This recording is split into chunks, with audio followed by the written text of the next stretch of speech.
우리 함께 통성으로 기도하겠습니다. 3월 29일 날 우리 김인기 선교사님 말씀을 증거하십니다. 그리고 또 우리가 파송 예배로 이렇게 드립니다. 그래서 저희 재정에서 그 사랑의 울타리 재정 헌금이 약 200만 원 정도 이렇게 모아졌어요. 그래서 그걸 좀 선교사에게 쓰라고 이렇게 드리려고 하고, 그리고 이제 또 한 100만 원은 더 이제 헌금 나오는 걸로 해서 이렇게 해서 한 300만 원을 이렇게 채워 드리려고 합니다. 거기 가면 한 15일 정도 있어야 되는데 한 600만 원 정도가 소요가 된대요. 그래서 다른 교회에서 한 300만 원 이렇게 하고 나머지 300만 원은 우리 교회에서 했으면 좋겠다는 생각이 듭니다. 십시일반으로 참여해 주시고, 제가 50만 원을 하려고 그래요. 이번에 고추 농사가 잘 돼가지고 제가 고추를 팔아서 50만 원을 제가 하려고 합니다. 고춧가루 사실 분들 얘기를 해주시고 그래서 그럼 뭐 가볍게 이제 300만 원이 모금이 되지 않을까 이렇게 생각되고, 선교사를 파송하는 건 그렇습니다. 저와 여러분들이 직접 가서 우리가 해야 되는데 할 수 없잖아요. 그래서 선교사를 파송하고 우리가 해야 될 그 복음의 사역을, 영혼 구원을 대신 맡기는 겁니다. 우리가 그를 도와주는 게 아니에요. 절대 그렇게 생각하면 안 되고, 우리가 할 일을 그분에게 맡기면서 할 수 있도록 우리가 재정을 뒷받침하는 거죠. 그래서 선교사들이 하는 것은 바로 내가 하는 것이다 하는 마음으로, 우리가 하나님 앞에 갈 때 열매가 있어야 하잖아요.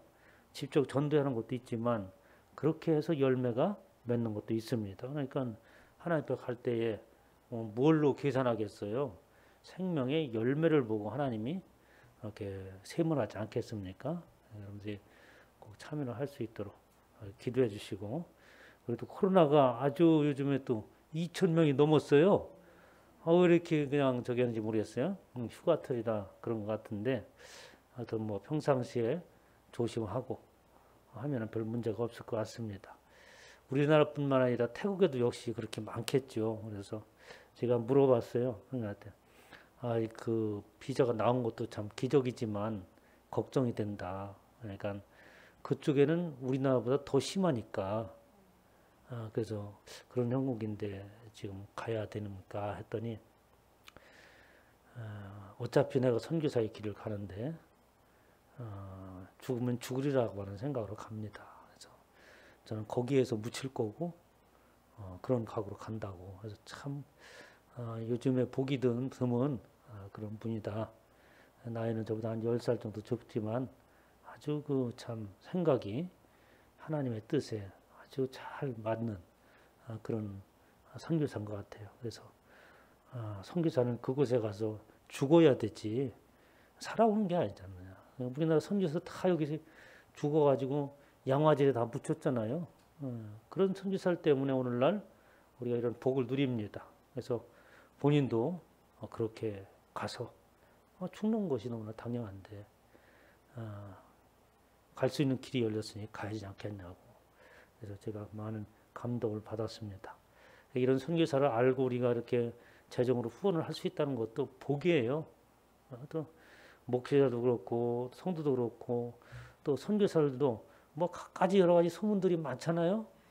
사람이라는 것이 완벽하지 않기 때문에 그런 건데, 우리가 그런 중에도 귀한 선교사를 만난다고 하는 것은 우리의 복이다 이렇게 생각을 하시고, 우리가 마음을 먹는 대로 선한 일이라고 한다면 하나님께서 꼭 이루어 주실 줄 믿습니다. 우리 그 위해서 또 코로나가 빨리 종식되고 안전을 위해서 우리 주여 3번 부르고 기도합니다. 주여 주여 주여. 오 할렐루야 할렐루야. 은혜로우신 아버지 하나님, 나를 복주시고 하나님 앞에 갈 때 성급이 있게 하기 위하여서 선교할 수 있도록 인도하셨으니 감사합니다. 하나님, 우리가 아버지 14일만으로 우리의 피와 살과 같은 귀한 것들을 구별하여서 하나님 앞에 귀한 예물로 드리고자 합니다. 하나님 아버지, 우리 김인기 선교사님, 박순희 선교사님, 이제 아버지 29일 예배를 드리고 파송 예배를 드리고 이제 다음날 출국합니다. 하나님 아버지 죽으면 죽으리라고 하는 각오로 하나님 저 태국에 하나님께서 안전을 지켜주시고 하나님 아버지의 풍성한 생명의 결실을 맺을 수 있도록 하나님 아버지 인도하여 주시옵소서. 또 아버지 하나님 이 땅에는 자녀들이 아버지 남겨져 있습니다. 우리 하나님께서 머무는 동안 함께 하시고 지혜를 주시고 자녀들의 앞길을 열어 주시옵소서. 하나님 태국에서 선교할 때에 모든 여건과 환경들을 열어 주시기를 원합니다. 하나님 아버지 태국에서 선교할 때에 하나님의 영광을 드러낼 수 있도록 능력을 부어주시옵고 말씀을 전할 때마다 하나님의 말씀의 능력이 나타나게 하셔서 더러운 귀신들이 떠나가고 모든 질병이 묶음을 놓고 떠나가는 은혜의 역사가 하나님 아버지 있게 하여 주시어서 풍성한 열매를 맺고 우리 성교사님 또 우리 모두가 다 하나님 앞에 설 때에 잘했다 칭찬받는 은혜가 있게 하여 주시옵소서. 또한 아버지 하나님 시대에 코로나가 아버지 창궐하고 있습니다. 하나님 우리의 피난처가 어디에 있겠습니까? 오직 하나님 앞에 하나님 아버지 피난처 삼고 하나님 앞에 아버지 하나님 주여 피난처 방패 삼고를 원합니다. 우리 하나님께서 우리의 방패가 되어 주시옵소서. 우리 하나님께서 아버지 반석이 되어 주시옵소서. 우리의 피난처가 되어 주시고 우리 안전을 지켜 주시어서 하나님 아버지 주의 백성들이 아버지 세상과 구별되게 하여 주시옵소서. 이스라엘 백성들을 하나님 아버지 애국과 구별하였던 것처럼 오늘날도 하나님 아버지 재앙 가운데서 하나님의 온전한 신실한 백성들을 구별하여 주시어서 하나님의 영광을 드러낼 수 있도록 아버지 하나님 축복하여 주시옵소서. 주의 몸된 년이 세워지기 위하여서 하나님 헌신하고 하나님 아버지 주여 또한 아버지 하나님 충성하는 하나님의 귀한 권속이 이곳에 모였습니다. 오늘도 아버지 하나님의 생명의 말씀을 사모하고 주님을 안에서 누리고자 아버지 이곳에 나와 싸우니 성령 하나님께서 함께 하시고 하나님의 축복이 넘치게 하여 주시옵소서. 감사드리며 우리 주 예수의 이름으로 기도하옵나이다. 하나님 아버지 이 3일 저녁에도 하나님을 뵙습니다.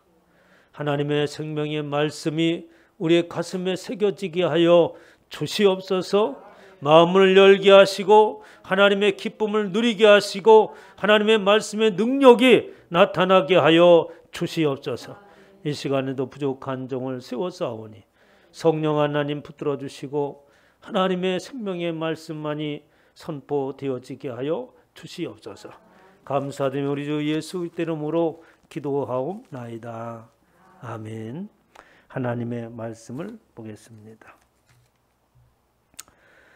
열왕기하 21장 12절로 18절 말씀입니다.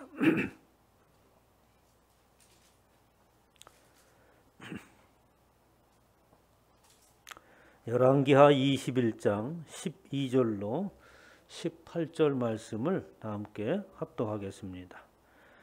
그러므로 이스라엘 하나님 여호와가 말하노니 내가 이제 예루살렘과 유다에 재앙을 내리니니 듣는 자마다 두기가 울리리라. 내가 사마리아를 잰 줄과 아합의 집을 다림보던 추를 예루살렘에 베풀고 또 사람이 그릇을 씻어 엎음같이 예루살렘을 씻어 버릴지라. 내가 나의 기업에서 남은 자들을 버려 그들의 원수의 손에 넘긴즉 그들이 모든 원수에게 노략거리와 겁탈거리가 되리니 이는 애굽에서 나온 그의 조상 때부터 오늘까지 내가 보기에 악을 행하여 나의 진노를 일으켰음이라 하셨더라. 문에사가 유다에게 범죄하게 하여 여호와께서 보시기에 악을 행한 것 외에도 또 무지한 자의 피를 심히 많이 흘려 예루살렘이 이 끝에서 저 끝까지 가득하게 하였더라. 므낫세의 남은 사적과 그가 행한 모든 일과 범한 죄는 유다 왕 역대의 지략에 기록되지 아니하였느냐. 므낫세가 그의 조상들과 함께 잠에 그의 궁궐 동산 곧 우사의 동산에 장사되고 그의 아들 아몬이 대신하여 왕이 되니라. 아멘. 잠시 기도하겠습니다. 하나님, 이 시간에도 귀한 예물 드린 손길이 있습니다. 우리 김병욱 권사님 선교 예물을 구별하여서 하나님 앞에 드립니다. 이 예물을 통하여서 수많은 영혼이 구원에 이르게 해주시고 우리 김병욱 권사님 하나님 앞에 설 때에 풍성한 생명의 결실이 있게 하시며 우리 권사님들 건강 지켜주셔서 마음의 소망대로 교회를 위하여서 우리 형제 자매들을 위하여서 기도할 수 있는 기도의 기둥으로 세워지게 하여 주시옵소서. 물질적인 어려움 당하지 않게 하시고 하나님의 부유하심이 넘치게 하여 주시옵소서. 감사드리며 우리 주 예수 이름으로 기도하옵나이다. 아멘. 할렐루야. 이 시간에 하나님께서 저와 여러분에게 주시는 말씀은 열왕기하 21장 12절로 18절 말씀으로 하나님의 공평의 줄과 의의 추라는 제목으로 하나님의 말씀을 선포하도록 하겠습니다. 하나님의 공평의 줄, 또 의의 추, 줄과 추라고 하는 것은 오늘 본 말씀에도 나옵니다만 우리가 건물을 세울 때 수직과 수평이 아주 정확히 맞아야 어떤 건물이 든든하게 설 수 있죠. 그래서 수직이 바르지 않다거나 또한 수평을 유지 못하고 한다면 건물이 금방 허물어질 수밖에 없습니다. 이러한 공평의 줄과 의의 추라고 하는 것은 저와 여러분의 인생을 살아가는데 사람의 기준점이라고 말할 수 있어요. 그래서 우리 인생도 집을 짓는 자라고 이렇게 말하지 않습니까? 저와 여러분 인생의 집을 지어갑니다. 그런 인생의 집을 지어갈 때에 우리는 훌륭하고 그런 아름다운 집을 지어야겠죠. 이런 훌륭하고 아름다운 집은 외형적으로 나타나는 집이 결코 아닙니다.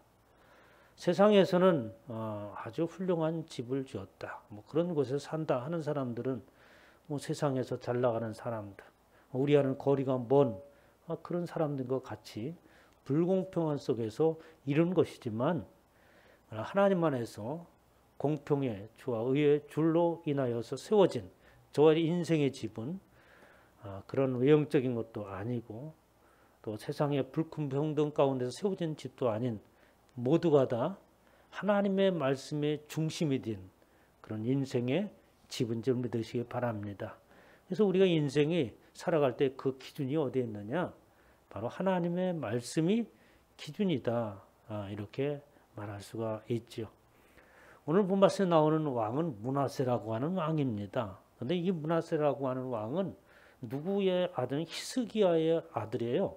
그 히스기야 아들이라고는 지난 시간까지 말씀을 드렸지만 성경의 3장에 걸쳐서 아주 그리고 또 이사야서에 또 역대하에도 기록되는 아주 훌륭한 왕이고 이스라엘의 그 어느 왕보다도 하나님의 칭찬을 받은 그런 왕이었어요. 그 왕의 아들입니다.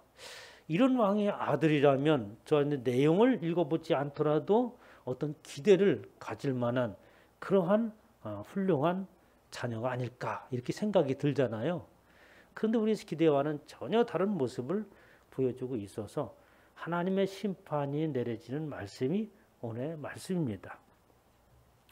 열왕기하 20장 2절에 보면 히스기야가 병이 들죠. 그 지금 므낫세의 아버지입니다. 병이 들었는데 그 히스기야 왕이 어느 날 갑자기 병든 게 아니에요. 그 전에 아수르가 부분에 가서 침입하고 그때부터 이미 아마 병이 있었다라고 학자들은 추측을 합니다. 그것이 이제 악화된 거죠. 여러 가지 원인이 있었겠지만 어쨌든 히스기야 왕이 많은 우여곡절 끝에 또 실수도 하면서 하나님을 의지하고 나갑니다. 그런데 이제 병이 악화돼서 죽을 병이 들었다고 했어요. 그래서 그러자 히스기야 왕이 벽을 향하여서 돌아서서 하나님 앞에 통곡하며 부르짖었다라고 이렇게 증언하고 있죠. 히스기야 왕이 됐는데도 불구하고 자녀가 없는, 후대를 남기지 못하는, 나는 저주받은 자고, 여기서 내가 죽는다고 한다면 내가 아무리 하나님이 칭찬하는 자를 할지라도 세상 사람들이 나를 뭐라고 하겠습니까? 하나님에 대한 하소연일 수도 있겠고 그런 통곡을 합니다. 그때 하나님께서 응답하시고 그를 고치시고 또 15년을 더 살수록 연장시켜 주셨어요. 그러면서 이제 히스기야 왕이 그 증표를 요구하죠. 그러자 하나님께서 내가 일용표를 10도 물러가게 해주겠다 라고 이렇게 말씀을 하십니다. 그래서 해그림자가 뒤로 물러간다고 하는 것은 있을 수 없는 일이잖아요. 그래서 그 의미하는 것은 뭐냐면 하나님께서 이 세상 우주 만물을 창조하시고 그리고 이 세상 우주 만물에 하나님의 질서를 부여하셔서 모든 것이 질서정연하게 움직여 나가고 있습니다. 그런 질서를 바꾸는 것도 역시 하나님이시다. 결국 말해서 이 세상 우주 만물의 모든 것들은 하나님의 주권 안에 있다라는 말씀을 해주시는 거예요. 그런데 그 이야기의 배열을 보면은 그 뒤에 나오는 그 말과 그 연결되면서 왜 이런 상황인데도 불구하고 히스기야가 이런 일을 했을까 하는 의문점을 남기면서 우리에게 교훈을 주는 말씀이죠. 다시 말해서 이렇게 하나님께서는 모든 주권을 당신이 가지시고 하나님의 뜻 안에서 운행되어지는데 히스기야가 그만 또 한 번 실수를 했다라는 이야기가 지난 시간에 드렸던 말씀이에요. 그래서 그 히스기야가 고백을 하죠. 여호와의 말씀이 선합니다. 하나님의 말씀이 옳습니다. 제가 잘못함으로 인해서 하나님께서 재앙을 내리신다고 하셨는데 옳습니다. 제가 잘못했습니다. 이런 내용에서 여호와의 말씀은 선하니이다 라는 말을 했습니다. 그래서 히스기야가 무슨 얘기를 했습니까? 하나님의 모든 주권 안에 움직이는데 히스기야가 눈앞에 펼쳐지고 자기가 인식할 수 있는 세계 정세가 급변하는 모습을 보는 거예요. 그래서 이스라엘이 지금까지 아스르의 침공을 받고 애굽의 침공을 받고 강대국이 일어설 때마다 아주 그 위기를 맞지 않습니까? 그 국정사정들을 돌아간 걸 보니까 바벨론이라는 나라가 일어나는 거예요. 이 정책을 외교 정책을 바꿔야겠다. 해서 어떻게 바벨론과 이렇게 손을 잡으려고 하는 거예요. 그래서 바벨론에 이제 히스기야 병들었다고 하는 소리를 듣자 바벨론에서 책사를 보내죠. 의로차 또 여러 가지 선물을 가지고 이제 이 이스라엘로 옵니다. 물론 그때 히스기야 왕이 나름대로 강대적 하나님의 축복을 받고 세계 여러 나라 조공을 받는 그 바벨론에 못지않는 아마 그러한 상황이었을 거예요. 그러니까 칙사의 선물과 위로를 하는 사자를 보냈겠죠. 근데 이제 히스기야가 보니까 이 바벨론이 일어서고 있는 거예요. 그래서 바벨론과 손잡으면 그 어떤 나라도 우리를 넘볼 수 없겠다. 뭐 이런 생각을 가졌겠죠. 그래서 그 칙사자한테 이스라엘 국에 있는 그리고 성전의 모든 기물들을 샅샅이 다 보여줍니다. 구경시키고 우리가 이러니까 우리 한번 같이 손을 잡아보자 라는 말이 숨겨져 있었던 거죠. 그래서 그것을 히스기야가 갈파하고 이사야 선지자가 갈파하고 히스기야에게 찾아옵니다. 어디에서 왔습니까? 그들에게 무엇을 했습니까? 앞서 말씀드린 대로 바벨론에서 그리고 그들에게 모든 것을 보여줬지 않습니까? 그러자 이제 히스기야가 하나님의 저주의 말씀을 전달합니다. 그때 그 말을 듣고 히스기야가 깨닫고 여호와의 말씀이 옳습니다. 제가 잘못했습니다. 이런 고백을 하죠. 이렇게 하나님의 말씀이 옳다라고 하는 것은 깨달음과 동시에 순복하는 마음이 있지 아니하면 그렇게 할 수 없는 거죠. 히스기야의 또한 위대한 말을 봅니다. 이어서 이제 히스기야 다음에 이제 므낫세 왕이 이제 등장을 하는데 오늘 본말씀 18장 2절에 보면 므낫세에 대해서 설명합니다. 그가 왕이 될 때 나이가 25세라. 그 21장 1절에 므낫세가 위에 나갈 때에 나이 20세라. 그러니까 아버지는 25세 왕이 됐는데 이 므낫세는 20세의 왕이 됐어요. 예루살렘에서 55년을 치르었더라. 많은 오랜 기간 통치를 하였죠. 그의 모친 이름은 헵시마더라 라고 이렇게 소개를 합니다. 그래서 그가 55년 동안 통치를 했는데 이 55년 동안 이스라엘 백성들이 이 지옥과 같은 삶을 삽니다. 그러니까 이 므낫세가 악한 일은 다 저질러요. 무고한 자의 피를 흘리는 것은 말할 것도 없고 자기 자녀를 불가운데로 지나가고 갖가지 우상을 다 세우고 성전에 아세라 목상을 세우고 그동안 그 이스라엘 왕들의 조상들이 했던 것보다 더 악한 그 일들을 합니다. 그러니까 이스라엘 백성들이 얼마나 공고한 삶을 살았겠어요. 이제 그런 이제 므낫세를 설명합니다. 그래서 므낫세가 20세에 왕이 갈 때 왕이 되고 그리고 55년간 통치하는데 그의 모친의 이름이 헵시바라라고 이렇게 소개합니다. 기쁨의 여인, 뭐 얘기하면 기쁨, 뭐 이런 뜻이거든요. 그럼 그의 어머니가 헵시바라고 한다면 이 좋은 이름이잖아요. 남에게는 기쁨이 되어지고 또 여호와로부터는 그 기쁨을 만끽하고 하나님 앞에 기쁨이 되어지는 뭐 그런 이름이겠죠. 그래서 상당히 신앙에 관계된 그런 이름입니다. 그런데 그 뒤에 그 어머니의 이름이 헵시바라고만 소개되었지 자세한 내용은 언급되어 있지 않아요. 그럼 이렇게 훌륭한 어머니의 이름을 가졌음에도 불구하고 이 므낫세는 어떻습니까? 악한 왕이 됐습니다. 자기 아버지와의 비교가 되는 거죠. 그래서 그 아버지는 또 어머니를 소개하죠. 그 히스기야 왕의 어머니를 소개합니다. 어머니 이름은 아비오 스가라의 딸이더라 라고 이렇게 하면서 히스기야 그의 조상 다윗의 모든 행위와 같이 여호와께서 보기에 정직하게 행하였다라고 하면서 그의 아버지 히스기야와 지금 므낫세 왕과의 지금 비교를 대조를 하고 있는 거예요. 그럼 무엇을 대조하고 있어요? 똑같이 그 어머니들은 훌륭한 이름을 가졌고 신앙 아래 있었거든으로 추정이 됩니다. 그래서 아비오라고 하는 이 아비라고 하는 이름이 뭡니까? 나의 아버지는 여호와다 라는 신앙의 고백을 가지고 있는 이 어머니의 이름.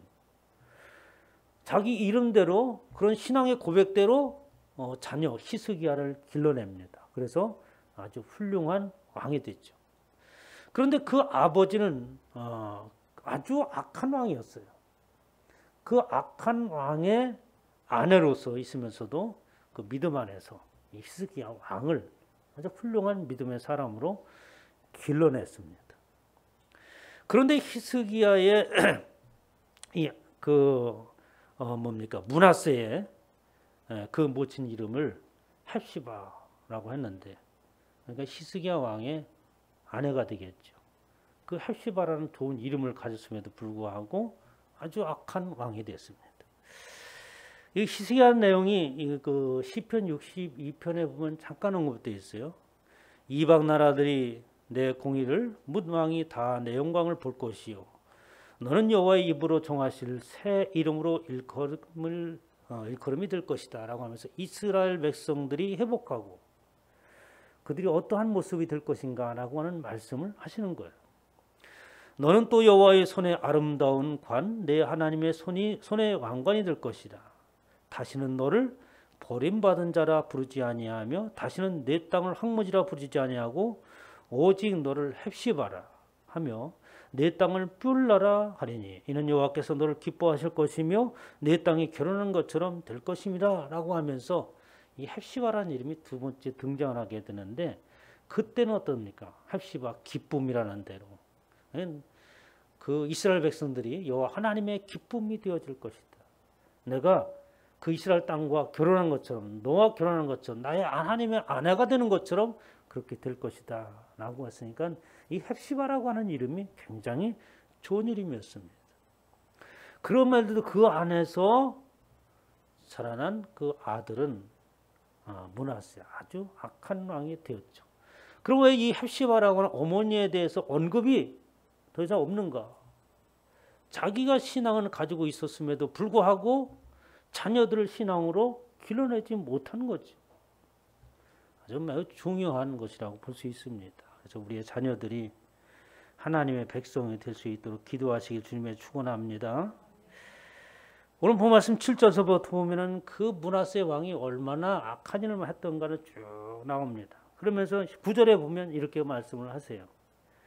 이 백성이 듣지 아니하였고 므낫세의 깨임을 받고 악을 행한 것이 여호와께서 이스라엘 자손 앞에서 멸하신 여러 민족보다 더 심하였더라라고 하면서 므낫세가 악한 일을 했을 뿐만 아니라 이스라엘 백성도 하나님께서 같이 책망을 하시는 거예요. 그러니까 지도자와 백성을 얘기하는데 이 백성이 듣지 아니하였다라고 하는 것은 뭐예요? 지도자가 악할 뿐만 아니라 그 악한 지도자 아래에 있는 백성들도 어떻게 하나님의 말씀을 청종하지 않았다.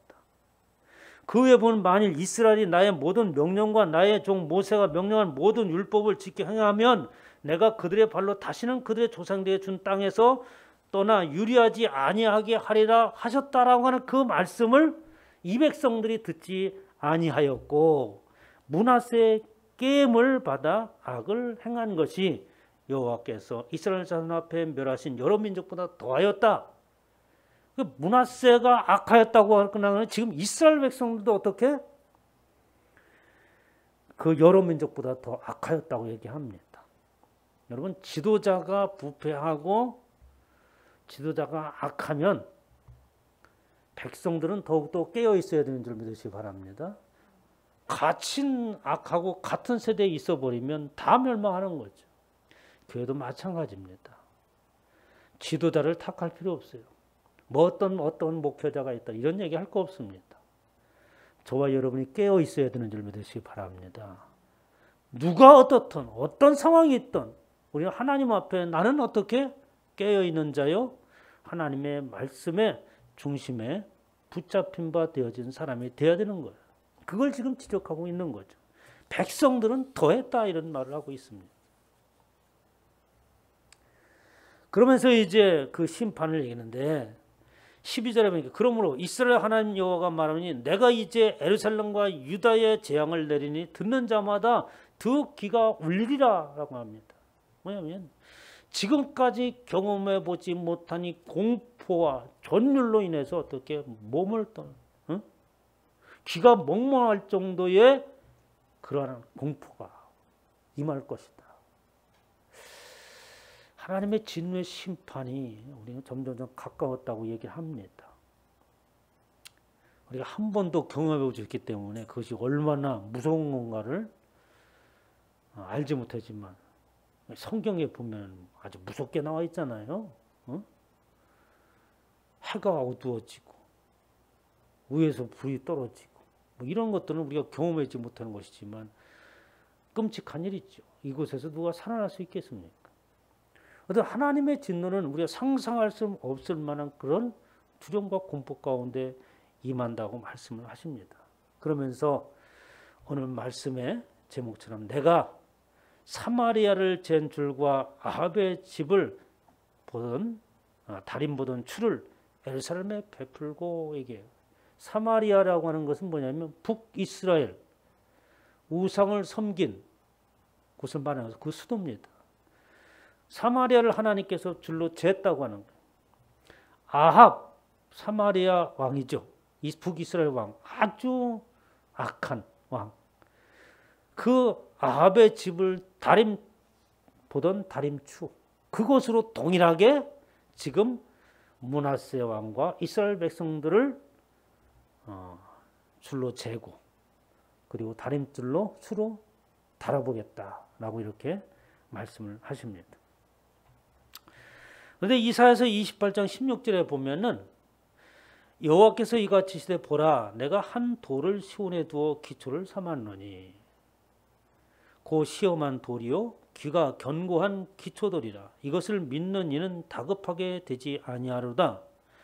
나는 정의를 충량주로 삼고 공의를 저울주로 삼았으니 라고 하면서 하나님께서 내가 한 돌을 어디에 시온에 뒀다고 합니다. 시온이라고 하는 것은 뭐 하나님이 임재하시는 곳, 또 시온성이라고 얘기도 하기도 하고 성전, 또 우리가 예배드리는 이곳, 그러니까 하나님의 백성들이 있는 곳을 말하는 거예요. 그곳에 하나님께서 한 돌을 두셨다. 그래서 그 돌을 두고 기초를 삼았는데 그 돌은 시험한 돌이라. 그러니까 시험을 통과한 돌이라고 얘기할 수 있죠. 어? 완벽한 흠이 없다고 인정되어지는 돌입니다. 귀하고 건강한 기초돌이라 그것을 믿는 이는 다급하게 되지 아니하리라. 그럼 이 돌이 누구겠습니까? 예수 그리스도인 줄 믿으시기 바랍니다. 이곳에 하나님께서 예수 그리스도를 이 땅에 보내신 거예요. 그래서 우리는 어떻습니까? 연약하기 때문에 하나님께서 공의의 추를 정의의 충랑줄로 우리를 잰다고 한다면 그 누구도 통과할 사람이 없어요. 그런데 하나님께서 그것을 통과할 수 있도록 한 돌을 두셨습니다. 그래서 하나님께서 시험한 돌에 무엇을 어떻게 시험했습니까? 십자가를 통하여서 죽으심으로 생명을 내는 것으로 인해서 시험을 통과하신 것이죠. 저와 여러분이 대신 죽고 갚아야 될 그것들을 어떻게 예수 그리스도께서 갚으시고 그분이 우리의 주축들이 되셔서 그것을 믿는 자는 어떻게 다급하게 되지 아니하라. 이 다급하게 되지 않는 말이 무엇일까요? 어떤 때 다급합니까? 위기가 닥쳐왔을 때, 하나님의 심판이 있을 때 다급하지 않아. 왜 다급하지 않습니까? 우리와는 무관하기 때문인 겁니다. 이스라엘 백성들이 애굽에서 나올 때에 하나님께서 10가지 재앙을 뽑으셨죠. 그런데 하나님께서 그 재앙을 보실 때 이스라엘 백성들을 구별하여 주셨어요. 한 번, 두 번 이렇게 하나님께서 구별하시고 그 재앙이 바로 앞에서 펼쳐짐에도 불구하고 이스라엘 백성들이 안전할 때에 그들의 마음이 재앙으로 인한 다급함과 두려움과 떨림이 있었겠어요? 그런 게 없었겠죠. 아, 요 하나님께서 과연 우리의 피난처시고 우리의 방패가 되셨구나. 우리를 보호하시는구나. 이런 믿음이 있겠죠. 그렇게 믿는 자는 다급함이 없다. 나는 정의를 충랑줄로 삼고 공의를 저울추로 삼으니 이런 말. 예수 그리스도를 믿지 아니하면 세상에 그 어떠한 선한 행위를 한다 할지라도 하나님의 정의와 공의의 저울추를 벗어날 수 없어요. 누가 그 완벽을 요구하는 하나님은 좀 완벽주의자죠. 완벽을 요구하는 것을 통과할 수가 없습니다. 통과하는 방법은 예수 그리스도 외에 없는 줄 믿으시기 바랍니다. 이러한 하나님의 정의와 하나님의 공의라고 하는 측량줄과 저울줄은 그럼 교회만 있느냐? 이 세상을 향하여서 하나님께서 또 그러한 측량줄을 주시는데 참 재미있게 말씀을 하세요. 이사야서 34장 1절에 보면 열국이여, 그러니까 하나님의 백성들이 아닌 열방 세계를 얘기하고 있는 거예요. 너희는 나와 들을지어다. 민족들이여 귀를 기울일지어다. 하나님을 외면한 자들을 말하는 것이죠. 땅과 땅에 충만한 것, 세계와 세계에 나는 모든 것이여 들을지어다. 이것은 여호와께서 보복하시는 날이요 시온의 송사를 위해 신원하시는 해라. 당아새와 고슴도치가 그 땅을 차지하며 부엉이와 까마귀가 거기에 살 것이라. 여호와께서 그 위에 혼란의 줄과 공허의 추를 띄우실 것인즉. 하나님의 심판을 면치 못할 그에게는, 우리에게는 하나님의 공의의 정의의 측량줄과 추가 우리 앞에 놓여 있어서 그것을 기준으로 삼고 살아가는데, 하나님을 거부하고 복음 위에 나가 있는 사람들은 어떤 것이 기준이냐는 거예요. 그 기준은 뭐냐? 하나님께서 혼란의 기준, 공허의 추를 주셨다는 거예요. 그들이 아무리 이 땅에서 뭔가가 훌륭해지고 싶어서 그렇게 살다 할지라도 그들의 기준은 뭐냐? 혼란이야. 안정이 없어. 평안이라고 하는 것이 없어. 공허함이야. 손에 든 것이 없습니다. 허망한 인생으로 끝나버린다. 이게 하나님께서 저들에게 주신 기준이잖아요. 그것을 하라고 사는 거예요. 자기 자신도 모르게 혼란의 푸른 바구니 속에서 자기 자신도 모르게 공허함이라고 하는 그 기준에서 벗어나지 못하고 그 안에서 허우적대다가 산다고 하는 겁니다. 이 세상을 향한 하나님의 심판인 거지. 그런데 이러한 기준을 누가 가지고 있었느냐? 므낫세가 가지고 있었어요. 18절에 이제 므낫세가 죽고 므낫세가 장사된 얘기를 해요. 18절에 보면 므낫세가 그의 조상들과 함께 잠에 그의 궁궐 동산 곧 우사의 동산에 장사되고 그의 아들 아몬이 대신하여 왕이 되니라. 이 이스라엘 왕은, 유다 왕은, 훌륭한 왕들은 왕의 무덤에 장사됐다고 해요. 그런데 그렇지 못한 왕들은 뭐 어느 동산에 장사됐다고 얘기하는 거예요. 그런데 우사의 동산에 장사돼 어딘지 정확히 몰라요. 근데 우사라고 하는 이름은 당시에 어떻게 유대인 가운데 아주 흔한 이름이야. 그냥 보통 사람들 그냥 이렇게 우리가 볼 때 개똥이 새똥이 이런 거예요. 그 동산에 장사되었다.